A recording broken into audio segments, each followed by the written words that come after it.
तो जगन्नाथ जी के बारे में सोशल मीडिया पे बहुत से मिथ फैले हुए हैं। लोग कह रहे हैं कि कृष्ण का देह जला दिया गया, हार्ट बच गया और अर्जुन ने उस हार्ट को नदी में बहा दिया और वो नदी में बहते बहते ओडिशा के समुद्र में पहुंचा और राजा इंद्रद्युम्न को मिला। तो राजा इंद्रद्युम्न ने उस हार्ट को जगन्नाथ जी में फिट कर दिया और न जाने क्या क्या। तो आज हम इस वीडियो में जानेंगे कि कैसे राजा इंद्रद्युम्न को भगवान मिले और किस रूप में मिले और भगवान के इस रूप का क्या रहस्य है। तो वीडियो के अंत तक बने रहिएगा। स्कंद पुराण के वैष्णव खंड में चैप्टर आता है पुरुषोत्तम क्षेत्र महात्म्य। इसमें भगवान जगन्नाथ जी के बारे में बड़े ही विस्तार से वर्णन है। अवंती के राजा हुए राजा इंद्रद्युम्न। ये बहुत ही महान राजा थे, क्षत्रिय गुण था इनके अंदर, सारी चीजों में समर्थ थे, पर इनका बहुत ही ज्यादा झुकाव आध्यात्मिक की ओर था। ये चाहते थे कि ये भगवान के साक्षात दर्शन कर पाए, बहुत बड़े ही व्याकुल थे ये।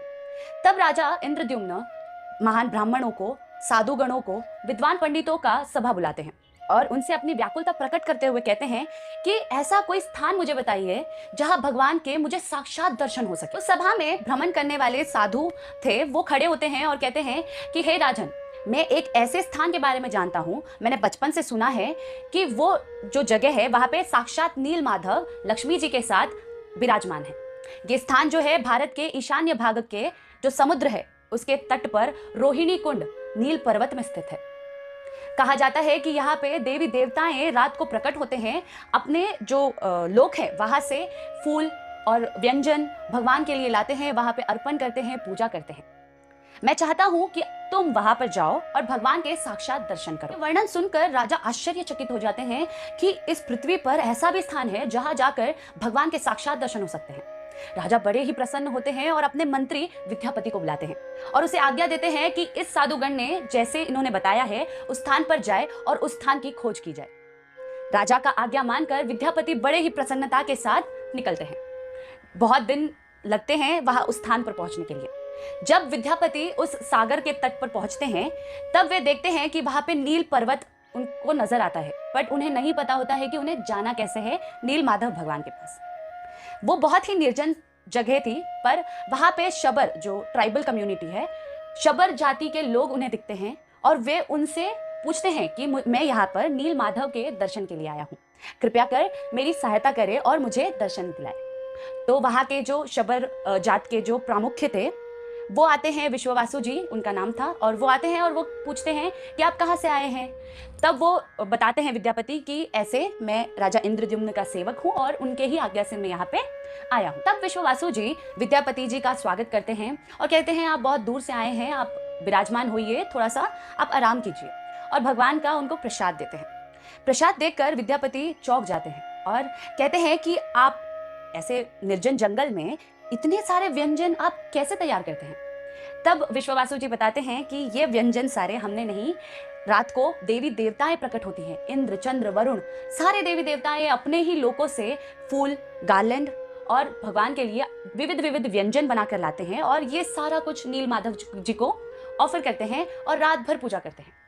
और क्योंकि देवी देवताएं ये सारे प्रसाद लेकर नहीं जाते हैं तो ये सारा प्रसाद हमें प्राप्त हो जाता है। ये भगवान का बहुत ही करुणामय रूप है। तब विद्यापति जी कहते हैं कि मैं राजा के लिए आया हूँ और मैं ये सारा चीज़ अभी नहीं पा सकता, पर थोड़ा सा प्रसाद वो पाते हैं और वो दिव्य आनंद की अनुभूति करते हैं। उन्हें ऐसा लगता है कि साक्षात भगवान प्रकट हुए हैं। उन्होंने कभी ऐसा स्वाद वाला प्रसाद चखा ही नहीं था। वे बड़े प्रसन्न होते हैं, उनके अंदर ऐसा भाव प्रकट होता है कि उनके आंखों से आंसू बहने लगते हैं, उनकी जो वाणी है वो गदगद हो जाती है, उनका जो पूरा शरीर है वो रोमांचित हो जाता है। तब उनकी जो व्याकुलता थी वो और बढ़ जाती है। उन्हें वो कहते हैं कि विद्यापति मुझे लेकर जाइए विश्ववासु जी, मेरे को नील माधव जी का दर्शन करना है। तब विश्ववासु उन्हें लेकर जाते हैं नील पर्वत पर, वहां रोहिणी कुंड का दर्शन करते हैं और वहां रोहिणी कुंड के तट पर भगवान नील माधव लक्ष्मी जी के साथ स्थित थे। वे दर्शन करते हैं भगवान का और बड़े ही प्रसन्नता के साथ उनका ऐसा भाव होता है कि अब मुझे वापस नहीं जाना है, पर क्योंकि ये राजा का जो आज्ञा था उसकी वजह से आए थे और इनके आने का कारण भी राजा ही थे, इसलिए ये रिटर्न जाते हैं राजा के पास। कुछ दिन लगते हैं राजा के पास रिटर्न जाने के लिए विद्यापति जी को। जब वो वहां पर पहुंचते हैं, जैसे ही विद्यापति आते हैं ऐसा महक सब जगह उठता है, सारे जो प्रजा थी वो उनकी ओर देखने लगते हैं कि मतलब ये कहाँ जाके आए हैं, ये इतने सुगंधित कैसे हो गए। क्योंकि विश्ववासु जी जो प्रसाद दिए थे वो विद्यापति जी लेकर आए हुए थे राजा के लिए। तो उसमें से ऐसा सुगंध सब जगह फैल जाता है। और जब राजा के पास पहुंचते हैं, राजा जब उस सुगंध को सूंघते हैं तो वो समझ जाते हैं कि विद्यापति भगवान नील माधव के साक्षात दर्शन करके आए हैं। बड़े प्रसन्न होते हैं राजा, और उनसे जब वो प्रसाद ग्रहण करते हैं, सेम जो दिव्य आनंद की अनुभूति है वो करते हैं। उनके आंखों से अश्रु बहने लगते हैं, पूरा शरीर रोमांचित हो जाता है, वाणी गदगद हो जाती है, और उनका जो ईगरनेस था भगवान को देखने का वो और बढ़ जाता है। वो कहते हैं सारे अपनी प्रजा को कि अब हम भगवान नील माधव का दर्शन करेंगे, जल्द से जल्द राज्य को खाली कीजिए और चलिए नील माधव के दर्शन के लिए। उसी वक्त नारद मुनि प्रकट हो जाते हैं। जैसे ही नारद मुनि को राजा देखते हैं, राजा समझ जाते हैं और कहते हैं, हे भगवान, आपका दर्शन हुआ है तो श्योर 100% मुझे अब भगवान मिलेंगे ही मिलेंगे। मुझे भगवान के दर्शन अब होने से कोई नहीं रोक सकता। ये बताते हैं और नारद मुनि से भी कहते हैं कि चलिए आप भी हमारे साथ, हम नील पर्वत के और जा रहे हैं नील माधव के दर्शन के लिए। तो नारद मुनि भी मान जाते हैं, वो आए ही थे इसलिए। तो नील माधव के दर्शन के लिए अभी पूरी प्रजा के साथ राजा इंद्रद्युम्न नारद मुनि चलते हुए उस जगह पर पहुंचते। चलते चलते उत्कला क्षेत्र पहुंचते हैं। तब वहां के जो राजा थे उनसे राजा इंद्रद्युम्न का मिलन होता है। उनका थोड़ा बहुत कन्वर्सेशन होता है कि वो पूछताछ करते हैं कि आपका राज्य कैसे चल रहा है। तो उत्कल के जो राजा थे वो भी पूछते हैं कि आप कहाँ पूरी प्रजा को लेकर जा रहे हैं। तब राजा इंद्रद्युम्न बताते हैं कि नील पर्वत की ओर जा रहे हैं हम भगवान नील माधव के दर्शन के लिए। तब जो उत्कल के राजा थे वो बताते हैं कि बहुत ही दुखद आपके लिए एक न्यूज़ है कि भगवान नील माधव जो हैं थोड़े दिन पहले बवंडर और तूफान, बहुत ही तेज तूफान हुआ जिसकी वजह से भगवान नील माधव डिसअपियर हो गए हैं। ये न्यूज़ सुन के राजा इंद्रद्युम्न को बड़ा दुख होता है, क्योंकि ये बहुत ईगरनेस के साथ आए थे, बहुत ही एंथुजियाज्म के साथ आए थे कि आज हम नील माधव का दर्शन करेंगे। बहुत दुखी हो जाते हैं, इनका पूरा होप खत्म हो जाता है। तब नारद मुनि जी इनको कहते हैं कि आप क्यों दुखी हो रहे हैं? ये तो ये वाले राजा ने बताया ना, यहाँ पर थोड़ी ना नील पर्वत है। हम नील पर्वत जाते हैं, वहां पर हम स्वयं देखेंगे, क्या पता भगवान वहां पे हो और इनको कोई गलत न्यूज मिली हो। तो राजा इंद्रद्युम्न सोचते हैं कि हाँ, ये भी हो सकता है। तो राजा इंद्रद्युम्न फिर से एक होप के साथ रेडी होते हैं कि नहीं, चलो चलो चलते हैं। फिर वो नील पर्वत पर पहुंचते हैं। जब नील पर्वत की चोटी पर पहुंचते हैं, वहां पे विश्ववासु जी मिलते हैं और वो बताते हैं कि जब आपके जो मंत्री आए थे वो जब यहाँ से निकले, तब यहाँ पे तूफान आया और जो नील माधव है वो डिसअपियर हो गए। इस बात से फिर से राजा बहुत ज़्यादा दुखी हो जाते हैं। उनको ऐसा लगता है कि मेरा जो मंत्री था उनको मैंने भेजा, उन्होंने दर्शन कर दिया, पर मेरे ऐसे भाग्य नहीं कि मैं दर्शन कर पाऊँ भगवान के। बड़े दुखी हो जाते हैं राजा। तब नारद मुनि उनसे कहते हैं कि देखिए, आपके हृदय में बहुत ही ज़्यादा इच्छा है, लालसा है भगवान को देखने का, तो भगवान आपको अवश्य दर्शन देंगे। बस आप होप रखिए, भगवान पर भरोसा रखिए। आप एक काम कीजिए, आप 1000 अश्वमेध यज्ञ की तैयारी कीजिए। राजा जब ये बात सुनते हैं, राजा सोचते हैं कि हाँ सही है, हम यज्ञ करेंगे तो भगवान हमें अवश्य मिलेंगे। तो राजा 1000 अश्वमेध यज्ञ की तैयारी करते हैं, पूरा यज्ञ करते हैं, बस 2 यज्ञ बचा होता है। तब राजा के मन में ऐसा भाव प्रकट होता है कि और कितना वेट करना पड़ेगा भगवान के दर्शन के लिए मुझे, और कितना। नारद मुनि के सामने वो फिर से बहुत दुखी हो जाते हैं। तो नारद मुनि कहते हैं देखो, बस 2 ही बाकी है, 2 कर लोगे तो भगवान अवश्य मिलेंगे। तो राजा सोचते हैं कि ठीक है, अब इतना कर लिया है तो अब 2 स्टेप ही तो बाकी है। तो राजा फिर से एंथुसियाज्म के साथ यज्ञ करते हैं। यज्ञ संपन्न होने के बाद राजा जब रात को सोए हुए होते हैं, उनको भगवान का स्वप्न आता है। नारद मुनि जी के पास जाते हैं राजा और कहते हैं कि मेरे स्वप्न में क्षीरोदक्षाई विष्णु आए थे, जो लक्ष्मी जी के साथ विराजमान थे। बड़े ही सुंदर रूप था उनका। वे मेरे तरफ देखे और वो मुस्कुराए। इसका क्या अर्थ है नारद मुनि जी? तब नारद मुनि जी कहते हैं कि यही तो साइन है, भगवान बता रहे हैं कि अब वो तुम्हारे सामने अवश्य प्रकट होंगे। तुम ज्यादा दूर नहीं हो, बस 1 अश्वमेध यज्ञ बाकी है, कर लो, भगवान अवश्य दिखेंगे तुम्हें, साक्षात दर्शन देंगे। तब राजा इंद्रद्युम्न पूरी एंथुजियाज्म के साथ, पूरे खुशी के साथ एकदम फिर से वो एक जो लास्ट अश्वमेध यज्ञ था वो करते हैं। अश्वमेध यज्ञ कंप्लीट होता है। वैसे ही सारी जो प्रजा थी वो दौड़ते हुए राजा के पास आती है और कहती है कि हे राजन, समुद्र के तट पर हम खड़े थे और समुद्र से ऐसा सुगंध फैल रहा है जिसका वर्णन हम कर ही नहीं सकते। कृपया कर आप आइए और देखिए क्या हो रहा है। तब राजा इंद्रद्युम्न नारद मुनि की ओर देखते हैं और कहते हैं चलिए नारद मुनि देखते हैं। तब नारद मुनि और इंद्रद्युम्न जाते हैं समुद्र के तट पर। वहां उन्हें दिव्य प्रकाश नजर आता है। इतना प्रकाश आ रहा होता है कि इंद्रद्युम्न ऐसे कर लेते हैं अपनी आंखों को और कहते हैं नारद मुनि, ये क्या हो रहा है? मैं देख भी नहीं पा रहा हूँ, कृपया आप बताइए कि ये क्या हो रहा है। तब नारद मुनि जी कहते हैं कि तुम इतने सालों से जिनका वेट कर रहे थे वे भगवान साक्षात प्रकट हुए हैं तुम्हें दर्शन देने के लिए। जल्द से जल्द अब तुम ये जो ब्रह्म दारू है, इसका नाम दारू ब्रह्म है, जिन्हें लोग हार्ट कहते हैं। आज तक ये जो तत्व है ये क्या है कोई नहीं जानता है। इनफैक्ट वो राजा भी नहीं जानते कि वो तत्व क्या है। वो सिर्फ एक वुड था, मतलब एक जो वुड है वो तैरता हुआ पानी से आता है और उससे इतना प्रकाश नजर आता है और लोग इसी को हार्ट बोलते हैं। पर ये हार्ट है या नहीं ये कोई नहीं जानता, ये कोई भी नहीं जानता ये तत्व क्या है। इसका नाम ही सिर्फ जानते हैं कि ये दारू ब्रह्म है। तब नारद मुनि कहते हैं जाओ अभी स्विम करके भगवान को लेके आओ।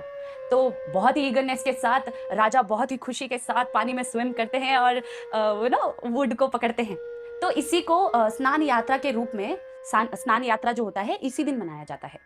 तो भगवान को लेकर बाहर आते हैं और वो जो वुड था उसमें भगवान का चिन्ह होता है, शंख चक्र गदा हस्त, ये सारा चिन्ह होता है, पकड़े होते हैं। इंद्रद्युम्न बड़े खुश होते हैं।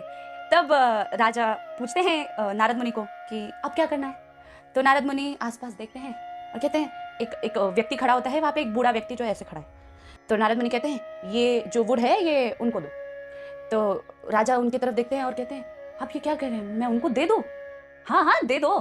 तो राजा कहते हैं नारद मुनि आप ये क्या बोल रहे हैं, भगवान है मैं उनको दे दूँ? तो नारद मुनि कहते हैं हाँ ये विश्वकर्मा है, इनको भगवान ने भेजा है। यही इन्होंने द्वारिका को रातों रात पूरा महल खड़ा किया था, पूरा द्वारिका नगरी खड़ा किया था। ये वो विश्वकर्मा है, तुम निश्चिंत होकर इनके हाथ में दो, ये हमारी सहायता करेंगे। तब विश्वकर्मा जी को बुलाते हैं और उनके हाथ में सौंपते हैं। तो विश्वकर्मा जी कहते हैं कि मैं 15 दिन का समय लूंगा ये अर्च विग्रह बनाने के लिए, और मैं चाहता हूं कि आप कोई मुझे डिस्टर्ब ना करे, इंटरफियर ना करे। मैं निर्जला, मैं खाना नहीं खाऊंगा, मैं पानी नहीं पीऊंगा, मैं सोऊंगा भी नहीं। तो मुझे कोई भी चीज की आवश्यकता नहीं है, आप कोई भी चीज मुझे ऑफर भी मत करना। मुझे किसी का भी डिस्टर्बेंस नहीं चाहिए।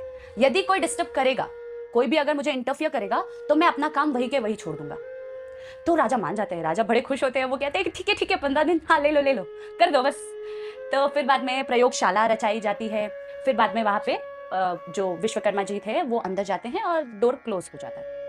15 दिन, एक दिन बीतता है, 2 दिन बीतता है, 3 दिन बीतता है, ऐसे 10 दिन बीत जाते हैं, 15 दिन बीत जाते हैं, 16 दिन बीत जाते हैं, 17 दिन बीत जाते हैं। ऐसे दिन बीतते चले जाते हैं। पर राजा बाहर जाते हैं और कान लगाकर सुनते हैं कि कुछ आवाज तो आ रहा है या नहीं, कोई आवाज नहीं। तब राजा बड़े व्याकुल हो जाते हैं कि कोई शब्द नहीं हो रहा है, कुछ नहीं हो रहा है, अर्च विग्रह बन रहे हैं, कुछ संकेत भी नहीं मिल रहा है। पर क्योंकि उन्होंने कहा था कि इंटरफियर करोगे तो मैं आधे में छोड़ दूंगा, तो राजा सोचते कि नहीं मैं इंटरफियर नहीं करूंगा। तो वो रिटर्न अपने राज्य में चले जाते हैं। जो उनकी वाइफ थी गुंडीचा, उनके साथ वो डिस्कस करते हैं। तो गुंडीचा देवी भी कहती हैं कि वो बेचारे वृद्ध व्यक्ति हैं, या क्या पता उनका अंदर कुछ प्रॉब्लम हुआ होगा, उनका हेल्थ इशू हुआ होगा, वो बेचारे कुछ खाए नहीं, पिए नहीं, निद्रा नहीं किए उन्होंने, कुछ भी हो सकता है, आपको एक बार द्वार खोल के देखना चाहिए। तब राजा भी अपने आप को रोक नहीं पाते हैं, उनको भी जानना था कि क्या हुआ है अंदर। तो राजा जाके द्वार ओपन कर देते हैं और देखते हैं वहां पर कोई नहीं होता।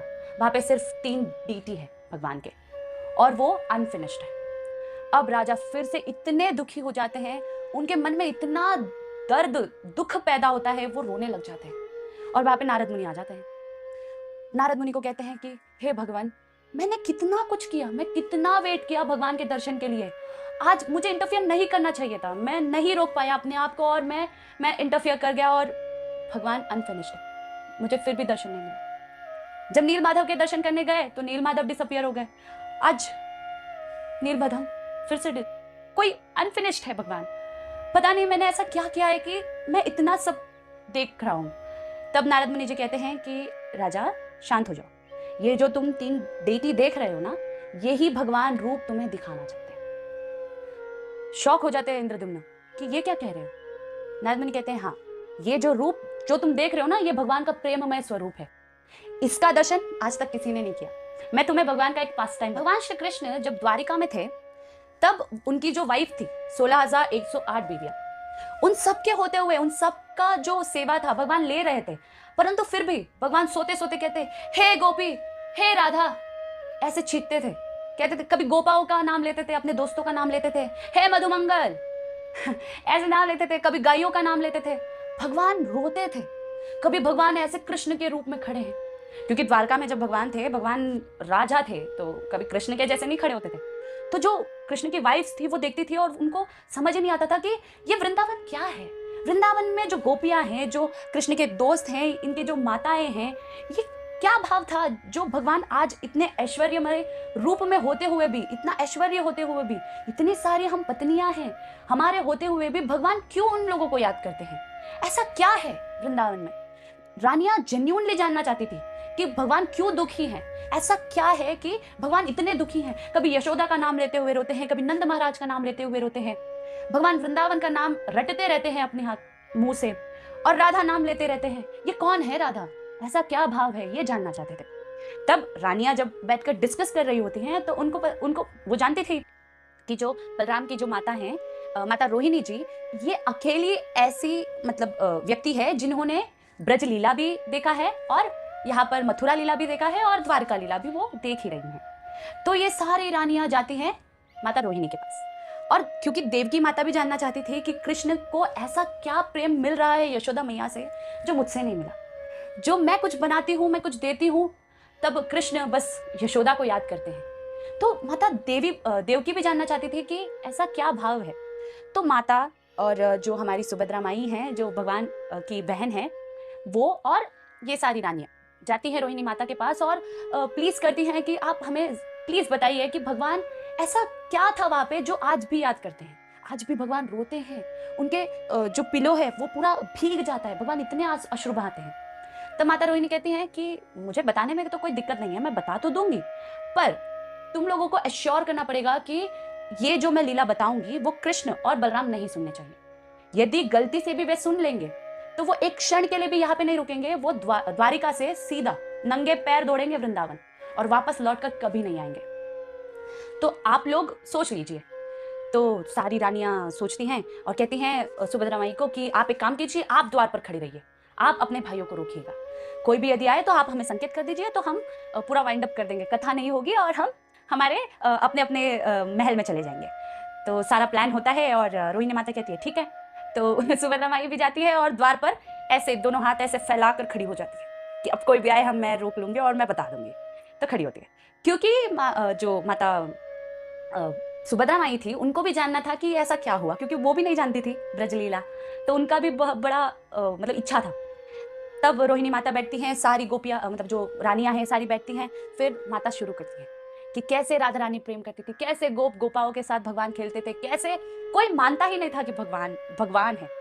कोई नहीं मानता था। अगर भगवान कितना ऐश्वर्य बताया, भगवान ने अपने मुख में पूरे ब्रह्मांड दिखा दिए, कालिया नाग को मार दिया, अपने छोटे से उंगली में गोवर्धन को धारण कर लिया, सारी लीलाएं बताती हैं कि ये सारी लीलाएं होते हुए भी कोई नहीं मानता था कि कृष्ण भगवान है। कोई नहीं मानता था कि वो विष्णु के रूप हैं या कृष्ण है, क्या है, कोई नहीं जानना चाहता था। उनको बस इतना था कि ये हमारे कृष्ण है, नटखटारे, ये देवी देवता है, पागल है जो आके इनको प्रणाम करते रहते हैं, ये हमारा सखा है।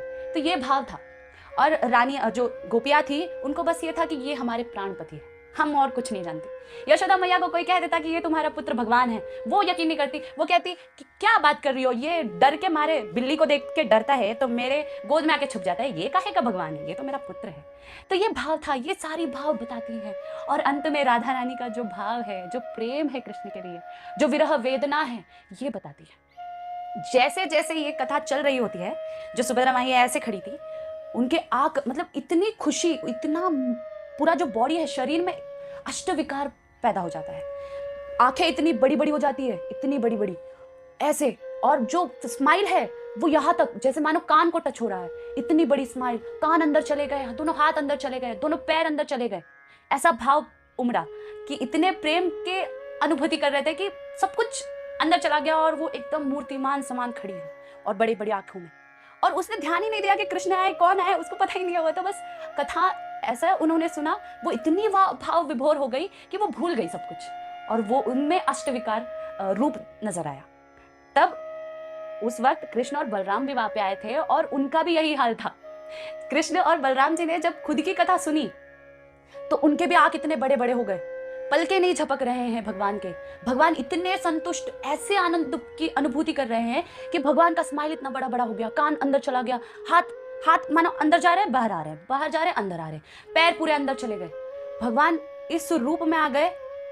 ये रूप ऐसे जब चल रहा था तब नारद मुनि आकाश से प्रकट हुए और उन्होंने ये रूप देख लिया और वो जान गए कि जब भगवान श्री कृष्ण राधा रानी के विरह में, जब उनको पता चले कि राधा रानी का प्रेम क्या है, वो माधुर्य लीलाएं जो है, जो भगवान सुनते हैं, भगवान के अंदर जो अष्ट विकार होते हैं, ये नारद मुनि दर्शन करते हैं। नारद मुनि जैसे ही देखते कहते मैंने देख लिया, मैंने देख लिया, मैंने देख लिया। भगवान अपने बहिरंग रूप में आ जाते हैं और कहते हैं कि तुमने क्या देखा? तो नारद मुनि कहते हैं प्रभु, मैंने आपका प्रेम स्वरूप देखा जो आप आज तक किसी को नहीं बताते थे। तो नारद मुनि से कहते हैं कि किसी को बताओ मत, तुम नहीं बताने का क्या लोगे? तो नारद मुनि कहते हैं कि भगवान, मैं चाहता हूँ कि आप मुझे ऐसा वरदान दीजिए कि ये जो आपका स्वरूप है, ये जो प्रेममय स्वरूप है, जो करुणामय स्वरूप है, ये पूरे जगत प्रसिद्ध हो और ये पूरा जगत आपका ये रूप देखे। किसी से ये छुपाइए मत, मैं चाहता हूं कि आप ये स्वरूप पूरे दुनिया को दिखाएं। तब भगवान उनको मान जाते हैं और उनको आशीर्वाद देते हैं कि ठीक है, मैं ये स्वरूप अपना पूरे जगत को दिखाऊंगा। ये कथा जब सुनते हैं राजा इंद्रद्युम्न बड़े प्रसन्न होते हैं। उनका जो दुख था ना, वो ऐसे एक सेकंड में खत्म हो जाता है और वो बड़े प्रसन्न होते हैं और बड़ी खुशी के साथ कहते हैं, अब बोलिए नारद मुनि क्या करना है? तो नारद मुनि कहते हैं कि देखो, अब भगवान का स्नान करवाना है, मैं जाता हूँ ब्रह्मा को लेकर आता हूँ, ब्रह्मा जी इनका पूजा करेंगे, फर्स्ट आरती ब्रह्मा जी करेंगे। तो आप ब्रह्मलोक जाएंगे? इंद्रद्युम्न पूछते हैं कि आप ब्रह्मलोक जा रहे हैं? तो नारद मुनि कहते हैं हाँ, क्या मैं भी आ सकता हूँ आपके साथ? तो नारद मुनि कहते हैं ठीक है चलो। तो नारद मुनि और इंद्रद्युम्न अब ब्रह्मलोक जा रहे हैं। ब्रह्मलोक गए और वहाँ थोड़ी देर वेट किया, क्योंकि उस वक्त जो ब्रह्मा जी थे वो ध्यान में मग्न थे, वो अपनी जो साधना है वो कर रहे थे। इसलिए राजा और जो हमारे नारद मुनि हैं वो बाहर ही खड़े थे। जब उनकी साधना खत्म हुई तब ये अंदर एंटर करते हैं और नारद मुनि कहते हैं कि आपको याद है ब्रह्मा जी की लक्ष्मी जी ने हमें आदेश दिया था कि नील माधव जी जब डिसअपियर होंगे तब राजा इंद्रद्युम्न आएंगे और हमें उनको निर्देशन करना है कि कैसे वो भगवान जगन्नाथ जी का फिर से रूप वापस भगवान आएंगे, तो वो प्रतिष्ठापना करना है और आप पूजा करने आएंगे। तो ब्रह्मा जी कहते हैं कि हाँ मुझे याद है। तो ब्रह्मा जी कहते हैं कि ठीक है, मैं आ तो जाऊंगा, पर आप दोनों अभी डीटीज को छोड़ के यहाँ पे आए हो ब्रह्मलोक में। अब वहाँ का जो पृथ्वी का समय, अब तुम यहाँ पे कुछ क्षण आपने यहाँ पे गुजारा है, तो ये क्षण वहाँ के 4 युग होते हैं ना, ये रोटेशन में जो होते हैं वो 75 टाइम्स हो चुका है। तो अब हम जाएंगे, अब क्या पता वहाँ पे तुमने जहाँ पे डीटी रखा था वहीं पे हो या नहीं। अब राजा इंद्रद्युम्न और परेशान हो जाते कि मैं इतना वेट किया, मैं यहाँ पे आया, मैंने सोचा कि अब ब्रह्मा जी को लेके जाएंगे, अब पूजा होगा, हम भगवान का दर्शन करेंगे, ये क्या कह रहे हैं? नारद मुनि को कहते हैं कि ये क्या कह रहे हैं? अब मतलब मैं फिर से सेपरेट हो गया भगवान के दर्शन से। फिर से इंद्रद्युम्न महाराज दुखी हो जाते हैं। तो नारद मुनि कहते हैं अरे कुछ नहीं हुआ, आप शांत हो जाओ, कुछ नहीं होगा, भगवान तुम्हें अवश्य दर्शन देंगे। तो नारद मुनि कहते हैं कि चलिए हम देखते हैं उसी जगह पर देख के जाके। तो नारद मुनि, ब्रह्मा और इंद्रद्युम्न महाराज पृथ्वी पर वापस लौटते हैं और थैंकफुली सब कुछ बदला होता है, पर जो डीटीज हैं भगवान के वो नहीं बदले होते हैं, उनका कोई स्थान चेंज नहीं हुआ होता है, वहीं पे होते हैं। तब भगवान का स्नान यात्रा होता है, फिर भगवान का ऑल्टर में प्रवेश होता है और जो ब्रह्मा जी हैं वो उनका पूजा करते हैं। ऐसे जगन्नाथ जी हमारे पुरुषोत्तम क्षेत्र जगन्नाथपुरी में स्थित हैं। ये कथा थी हमारे प्यारे से जगन्नाथ जी की। होप सो आप सभी को ये वीडियो अच्छा लगा हो तो सब्सक्राइब कर दीजिए। मिलते हैं अगली वीडियो में, तब तक के लिए राधे राधे।